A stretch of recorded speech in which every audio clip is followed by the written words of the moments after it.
like to introduce our first speaker. This is going to be Vikas Chandra. Vikas is Director of Machine Learning at Arm. And one of the things he's going to talk about is how the future is going to be dominated by machine learning at the edge. So we're gonna learn a lot more about that. Vikas, come on up.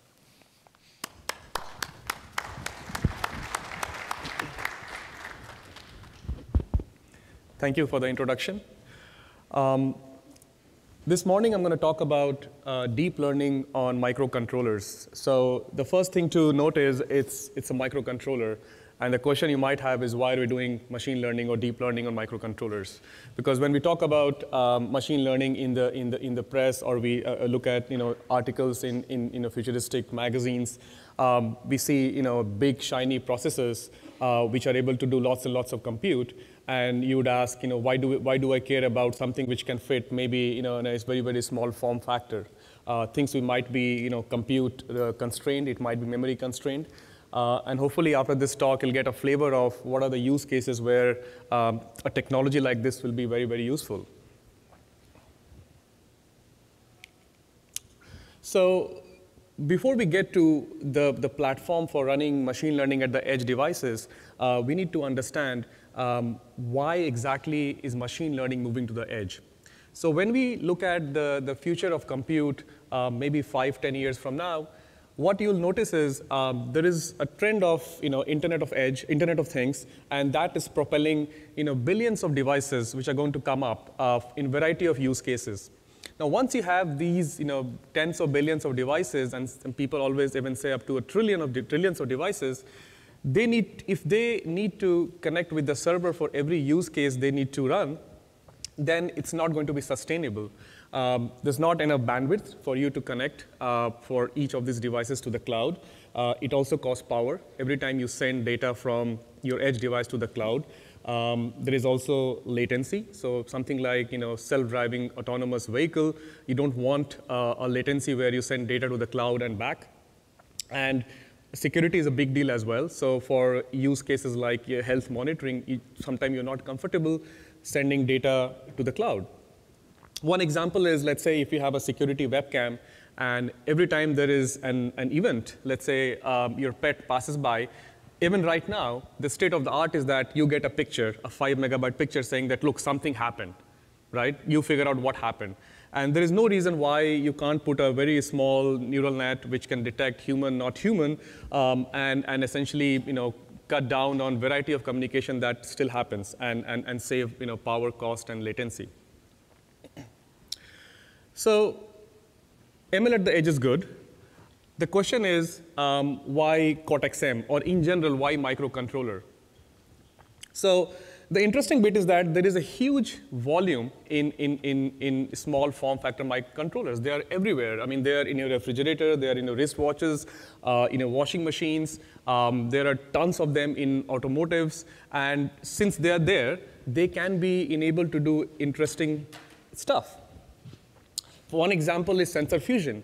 So if you have multiple things in your wearable devices, can you do something where each of these sensors are giving interesting data, and can you put together to get a better picture of whatever use case that you are running? Things like contextual awareness, voice activation is a use case which I'll talk a little bit more in detail. Now, what has happened over the year is that we have lots and lots of data which are coming from all over the places, right, like the sensors. And over time, the processing power of a lot of our devices have also increased. There is a lot of new work on the algorithms in the last decade or two decades. And all of this have led to a perfect recipe where we can leverage these tiny devices to do lots of interesting use cases. Now, when people talk about edge application, different companies or different folks could mean different things. So in some cases, a self-driving car could be an edge device, right? It's possible for certain applications that's your edge. In some cases, it could be a smartphone, high-end premium mobile. Although in our case, what we consider really the edge are deeply embedded devices. So things that are embedded in your webcam, security webcam, in your temperature control in your home, even things like keyword detection in your smart speakers.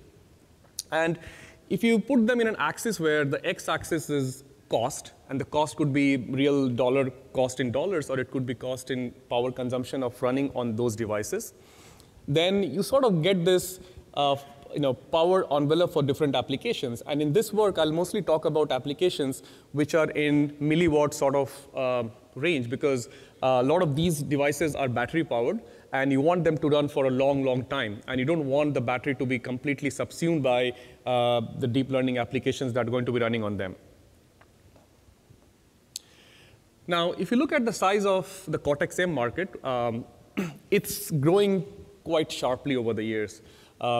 So far, we have shipped 35 billion Cortex-M devices, and that's a large number. And a majority of them are still deployed in field. And this shape, as you can see, it's growing even sharply, right? I don't have data from 2018, but you can extrapolate it here. So the big question is that if we have all these devices already in field right now, if we can enable them to do deep learning in a very efficient manner, it's already out there. Why not use them? It doesn't require us to design new accelerator or new processor. It doesn't require us to basically create a new ecosystem. These devices are already there. And if we can enable them to do things efficiently, it's going to be very, very useful.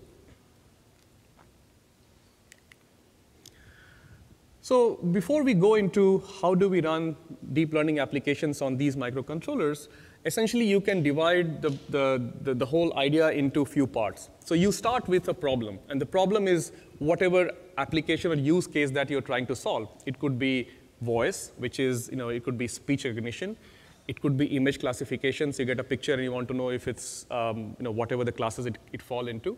So you have a problem at the top. And in the end, you have an optimized code which needs to run on the hardware. Now, one thing you need to understand about the microcontroller is that you can train your network in whatever framework you want. It could be TensorFlow or PyTorch or Caffe2 or whatever. You cannot run the framework directly on these microcontrollers because of a variety of reasons. One being there is not enough compute. The memory is typically very, very constrained. So in many cases, you may have just 100, 200 kilobytes of memory. It's not enough for you to run the framework directly. So there is a disconnect then, right? Because you can train the models in whatever framework of your choice, but to get them to deploy and run on these devices, you have to go through some surgery. And I'll talk about that in this talk. So before you even start training the model, the first thing you need to understand is not every neural net architecture may be able to fit on your device. So if you start with something like Inception V4 or ResNet 50, yeah, they're great. I mean, they have really, really high accuracy. But the model size may be so big that it's just not feasible for that model to be fit to be able to run on these devices. So the first order of business is to do hardware-constrained model search, right? Can we choose the models which are amenable to be able to fit on these devices? Now, once you have the model and you can train them in the framework of your choice, you go through this phase of model translation, where we'll talk about more details like quantization and other sort of optimization we need to do so that these models are capable of being run on these devices. And once you have that done, then we have written lots of optimized functions so that you can map on to those functions, and at the end, they give you the best performance in terms of runtime and also power consumption on these devices. So let's look at the first problem of hardware-constrained model search. Now, before I go there, you have to keep in mind that not all microcontrollers are born equal. So this is an example where at the very bottom left corner, I have a Cortex-M0, which you can see it runs at 48 megahertz, and it has just 8 kilobytes of RAM. On the top right, you have this Cortex-M7 from NXP, which I think is a 28 nanometer part, 600 megahertz, and it has really huge, for this segment, half megabyte of RAM. Right? So they're not all equal, and the choice and optimizations that you make differs depending on what's your target here. So what we did here is essentially sort of semi-arbitrarily made a segment, and we call it small, medium, and large. And essentially, it's just a choice of how much memory does it have, how much compute does it have. And when we start mapping applications to these devices, depending on where you are, you'll make different choices.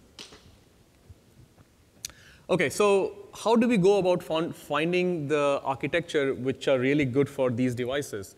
So there are two main constraints. One is that we need to find compact models, because once you train your weights, you have to make sure that those weights can fit in the system memory that you have. So you need compact models.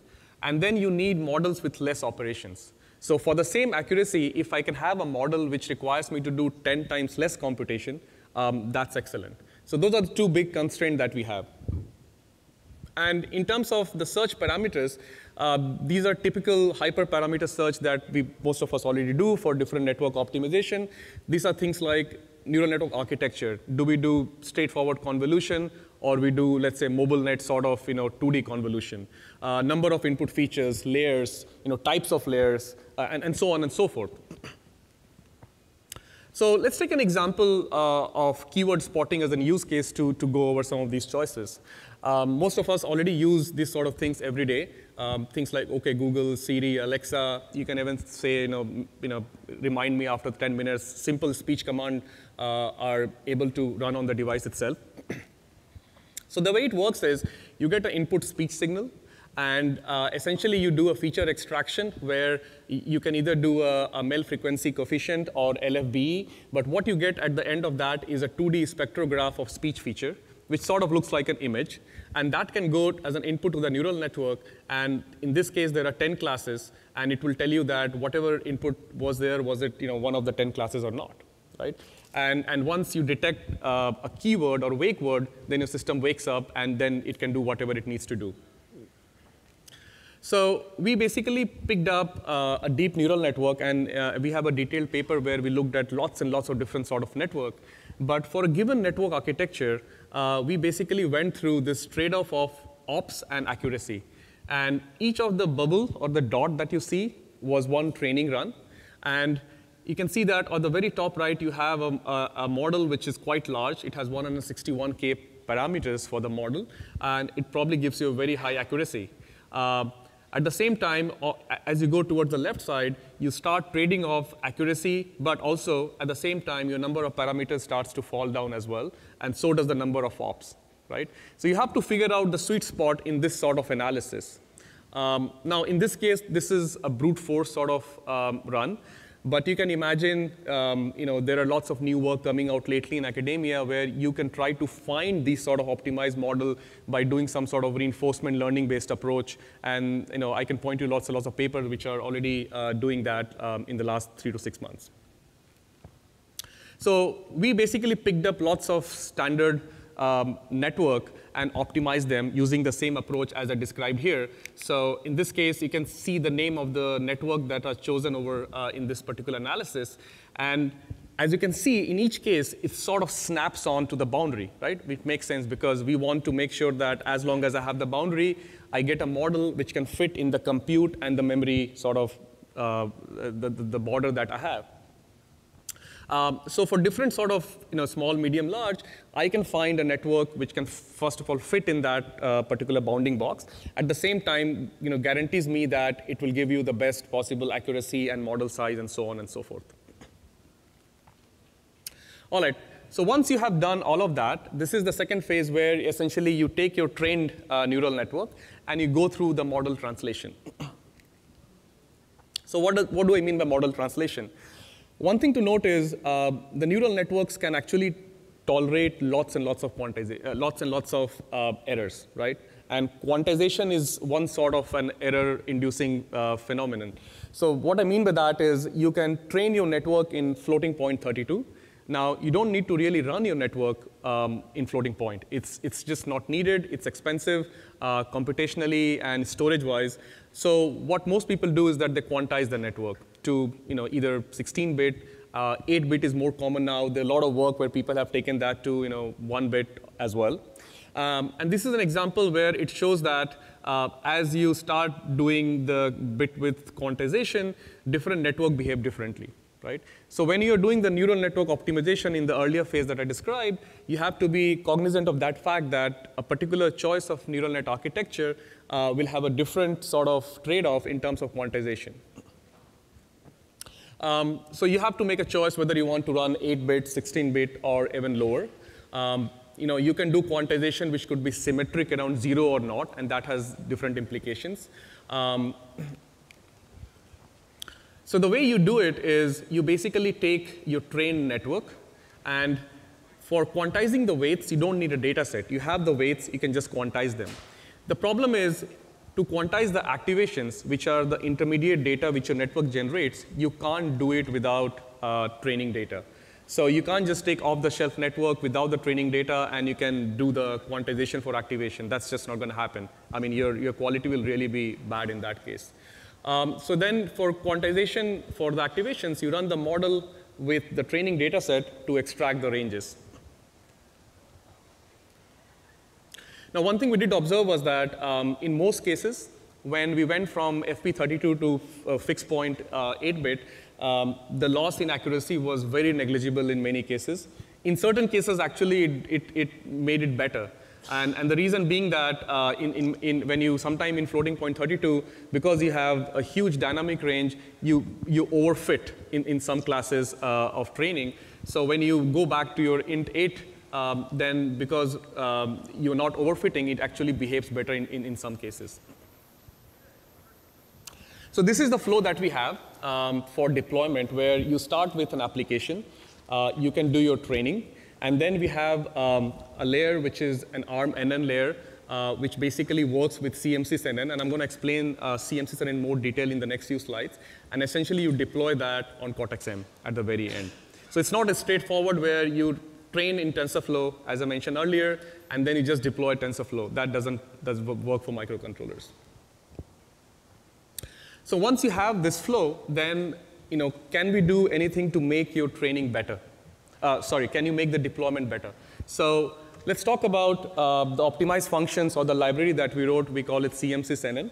So many of you may have come across CMSIS. So CMSIS is a vendor-independent abstraction layer where you can basically call function APIs to lots of optimized functions written for Cortex-M ecosystem already. These are things like DSP and so on. And what we have done is augmented this library with a library called CMSIS-NN, and it's already been open source since January of this year. And we are already working with lots of our partners to make sure that they are able to use in their workflow. So what is CMSIS-NN? It's essentially a collection of optimized network functions for Cortex-M CPUs. It leans a lot on the SIMD capability that the new processors have, the Cortex-M4 and M7.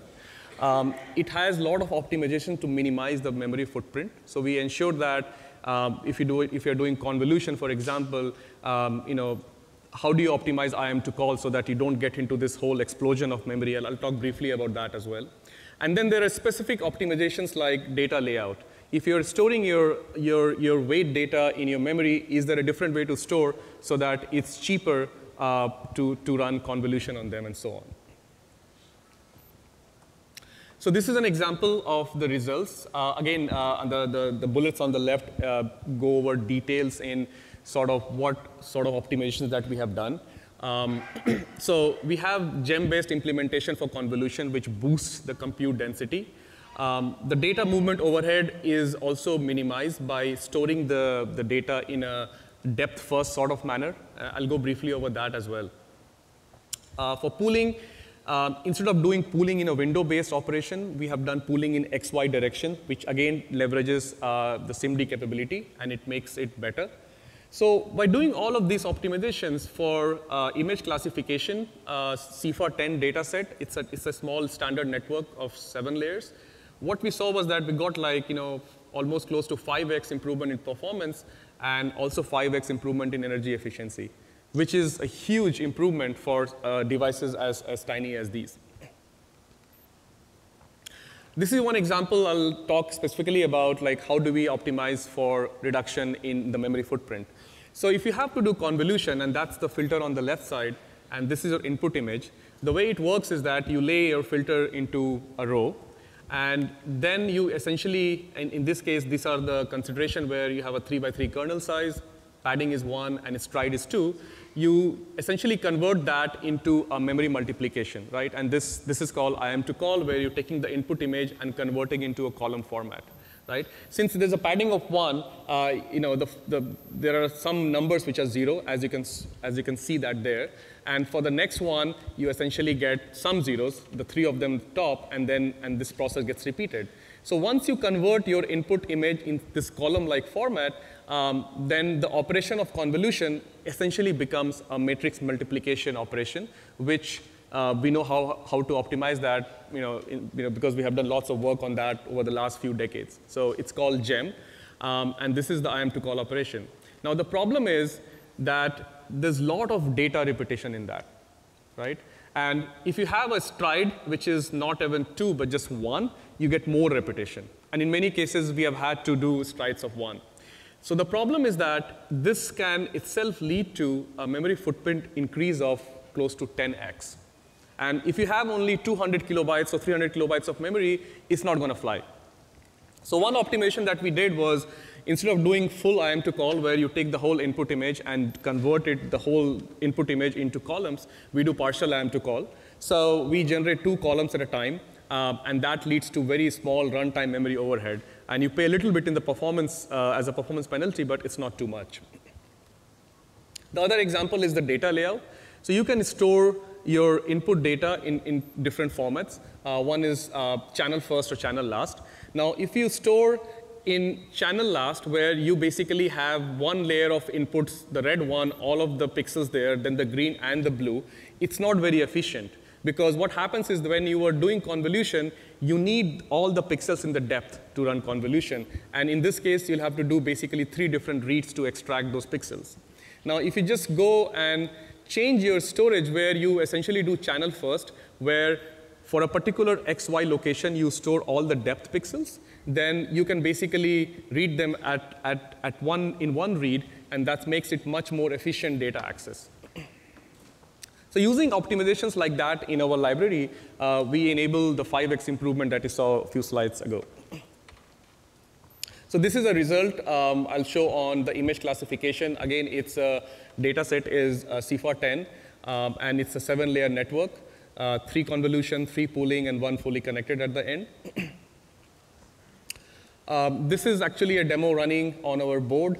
This is the Nucleo board from ST Microelectronics. It's quite an old board, actually. This is, I think, 7 or 8 years old, a 90-nanometer process. It runs at 216 megahertz, and the total system memory is only 320 kilobytes. And as you can see, in this case, we were able to fit both the max activation and the total weights within that sort of memory footprint. So this has 87 kilobytes of weight. Again, this is int8 network, so it's been quantized. And the max footprint of your activation, because you don't need to store all the activation data, you only need to store the layers you're working on, is close to 40. So around 130 kilobytes, you can basically run the whole network. And on this particular board, you get a runtime of 99 millisecond per inference. You can get 10 FPS, right?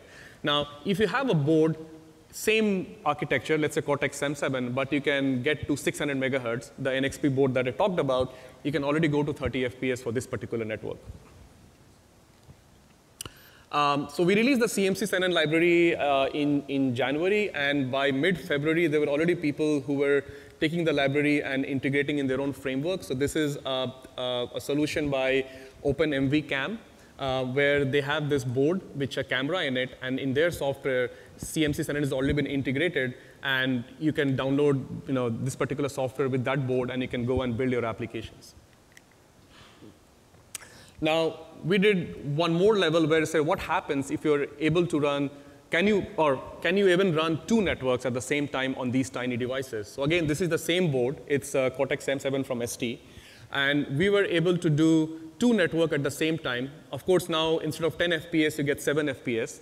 But you can say go or stop, and it will start classifying the images with speech control, right? So what this shows is that you are no longer just constrained by that I can only run one network. You can optimize the network to be able to do 2 of them at the same or even more. So I'm almost out of time. In summary, the key message here is that machine learning is moving to the edge. Right now, we are trying to find lots of interesting use cases that we can deploy on these edge devices. And lots of ML use cases can be easily achieved with Cortex-M CPUs. Of course, you cannot run 60 FPS HD input image and do segmentation on Cortex-M CPUs, but the idea is that you may not need to. Right? For a lot of simple classification tasks in security webcams and so on, this is more than sufficient. Exploration of the network architecture is key for deployment on constrained devices. So as I said earlier, you just cannot take a large network which are designed for something else and trained on a cloud server, but you have to go and find that optimized neural network architecture which is suitable for the devices that we are talking about here.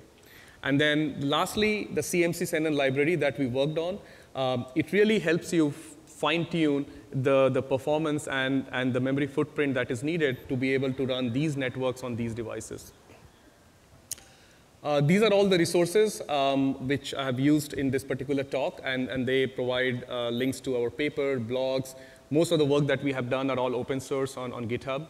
So feel free to go and check them out and use them in your own work. That's all I had. I'm just 40 seconds short, so just in time. Thank you.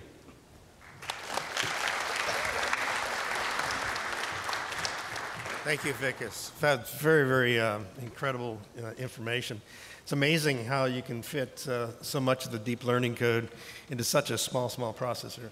So we have a few minutes for questions, and we have 2 mics in the aisle. Please step up to the mic. Very nice talk. Question on this exploration of networks. So how would you recommend going about it? Is there any known methods or techniques to shrink down known trained networks? Yeah, so there are 2 ways. There are 2 school of thoughts right now. It's a research problem. There is one which I call it auto-squish. I don't think there is a technical term for it. But essentially, you start with a large network, and you figure out what is the small network you can devise which can essentially do a similar task at lower accuracy, right? So there was a blog, I think it was by Google a few weeks ago, and they have a teacher-student sort of model where they have the large network, which is the teacher model, and then they have multiple student model which they can train in conjunction with the teacher, and you can come up with a network which is much smaller, and it doesn't lose too much on accuracy. So that's one way.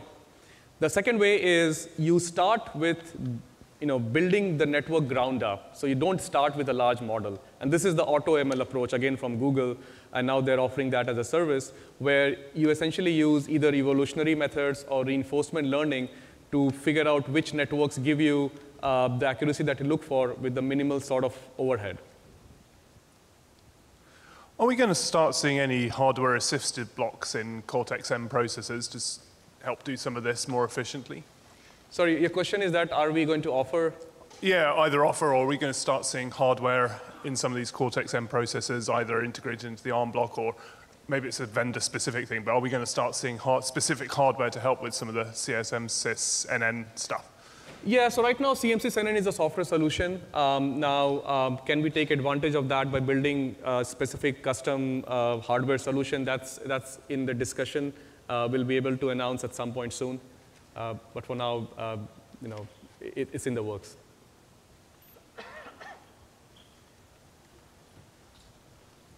You mentioned that this is applicable for Cortex-M. Any plans to deploy it for other ARM processors? So for Cortex-A series, we already have the ARM CL, the ARM compute library. That's already been designed for that sort of ISA. CMSIS-NN work was specifically targeted for the Cortex-M side of things because it looks very different. We had to write these libraries from, again, scratch. The different sort of optimization we needed to do. But as just to answer your question, we do have solution for Cortex-A, the ARM CL, which is again used widely among our partners. And CMSIS-NN is just picking up and is basically getting a lot of grounds in people who are trying to build interesting applications on these tiny devices. Okay. Thank you, Vikas. Tremendous. Thank you.